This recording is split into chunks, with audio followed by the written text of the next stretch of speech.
과잉치가 완전 눈 아래쪽에 있네요. 지금 완전히. 노홍철님과 방탄소년단 진님이 같이 찍은 사진인데 제 소견으로 노홍철님의 있는 부분은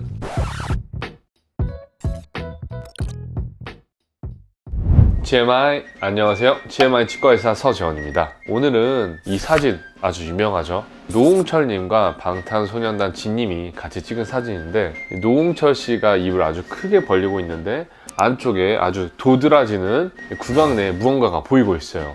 그래서 사람들이 이게 뭐 구강암 아니냐, 뭐 문제 있는 거 아니냐 말들이 너무 많았는데요. 오늘은 이 부분에 대해서 한번 설명드리는 시간을 가질 거예요.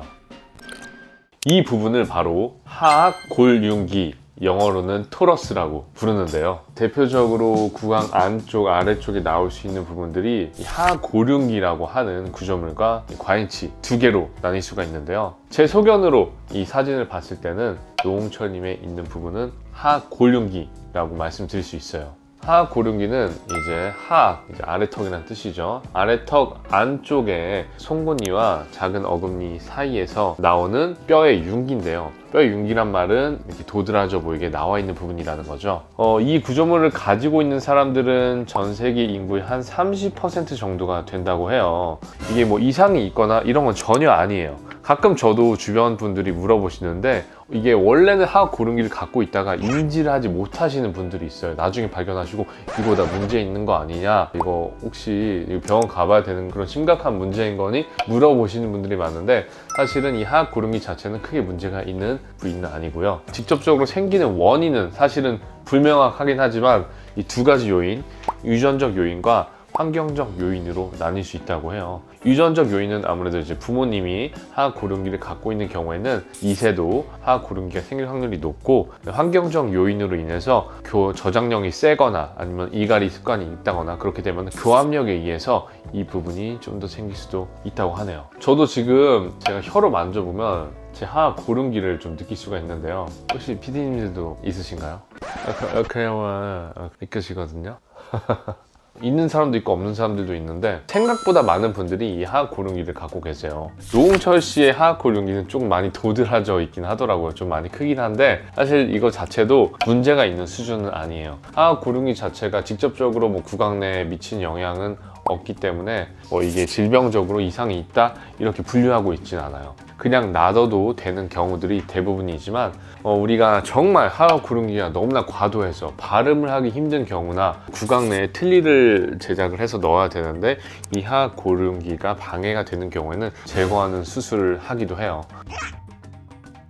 이렇게 아래 안쪽에 뭐가 만져진다고 해서 꼭 문제가 없는 건 아니에요. 이렇게 하악골륜기 같이 질병이 아닌 구조물이 있는 경우들도 있지만 아래 혀로 잘 만져보았을 때 만약에 말캉한 부분이 있다거나 좀 원래는 없었는데 다른 느낌이 느껴진다 라고 하게 되면은 한번 병원에 내원하셔서 검진을 받는 걸 추천드릴게요. 왜냐면은 이 구강 안에 염증이 생겨가지고 우리가 이걸 피스츄라라고 하거든요. 염증이 커져서 바깥으로 빠져나오는 경우들도 있어요. 그렇게 되면 볼록해지는데 그러한 경우일 수도 있는 거고, 더 나아가서는 종양이 생겨가지고 그 안쪽에 말캉한 종양이 더 커지게 되면서 아래쪽에 혀로도 느낄 수가 있는 상태가 될 수 있는 거죠. 그 다음에 그 부분이 점점 커진다 그렇게 느껴지실 경우에는 꼭 병원에 내원하셔서 검사를 받으셔서 이게 혹시나 다른 염증이나 종양이 아닌지를 체크해 보셔야 돼요.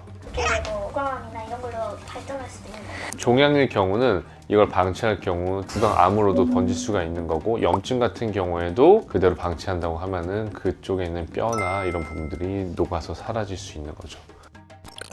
인터넷에 굉장히 특이한 과잉치가 있어가지고 과잉치가 완전 눈 아래쪽에 있네요. 지금 완전히. 이런 과잉치의 형태는 처음 보는 것 같긴 해요. 어렸을 때 봤던 특이했던 경우가 입 천장 쪽에 과잉치가 나서 되게 깜짝 놀랐던 적이 있었어요. 그 이후로 봤던 것 중에 가장 특이한 것 같은데, 이거는 거의 뺐을 경우 안구 쪽이랑도 뭐 연결될 것 같은데 어떻게 안전하게 발치는 잘 했네요. 과잉치 같은 경우에는 이제 기존에 있는 치아보다 추가적으로 더 나는 치아를 말하는 부분인데, 우리가 정상적으로 정상적으로 자라는 치아의 뭐 안쪽이나 바깥쪽, 그 다음에 아니면 정중 과잉치 같은 경우 치아 앞니 사이에 이렇게 안쪽에 엑스레이 찍어서 보이는 경우들이 많긴 하거든요. 정말 이렇게 의외의 장소에 과잉치가 생기는 경우는 거의 없긴 해요. 과잉치 같은 경우에는 일반 치아 외에 더 생기는 치아를 말하는 거고, 아무래도 그 앞에 보셨던 노홍철님의 사진 같은 경우에도 과잉치로 오해하셨을 분들이 있을 것 같긴 해요. 하지만 이 과잉치는 똑같이 치아의 형태로 나타나는 거기 때문에 이렇게 골윤기랑은 조금 다른 양상을 보이고 있고요. 이 과잉치로 인해서 치아가 더 많게 되는 거니까 이 부정교합, 치아의 교합이 많지 않을 수 있는 가능성이 매우 높아지게 되고요. 이 과잉치가 만약에 신경이나 중요한 혈관에 근접해 있다라고 하게 되면은 이 과잉치가 점점 자라게 되면서 신경을 손상시키거나 아니면 고통을 주거나 출혈을 일으킬 수가 있기 때문에 이러한 경우들은 빠르게 발견을 해서 좀 발치를 해야 돼요. 이렇게 막 눈 밑에 있는 경우도 있지만은 코 속에도 과잉치가 있어가지고 코피가 또 막 줄줄 났던 사례도 있었다라고 해요. 그래서 알고 보니까 과잉치여서 과잉치를 제거를 했다고 하는데, 이렇게 과잉치는 정말 의외의 장소에서 나타날 수 있는 부분이에요. 치과에 내원하셔서 엑스레이만 찍어보면은 바로 발견할 수 있으니까, 이 과잉치가 문제가 되지 않을 경우는 굳이 발치 안 해도 되긴 하지만 문제가 생길 경우는 꼭 발치를 해야 된다라고 추천드릴게요. 오늘은 하골륜기와 과잉치에 대해서 알아봤는데요. 보통 치과에서 다루지 않는 부분이긴 한데 SNS에서 워낙 또 이슈가 돼서 한번 저희가 다뤄봤어요. 이렇게 좀 특이하고 치과에 대해서 궁금한 점 있으면 댓글로 달아주면 저희가 또 다음번에 다뤄보도록 할게요. 그럼 오늘도 구독과 좋아요, 알림 설정 부탁드리고요. 다음에 또 뵐게요. 젠바이!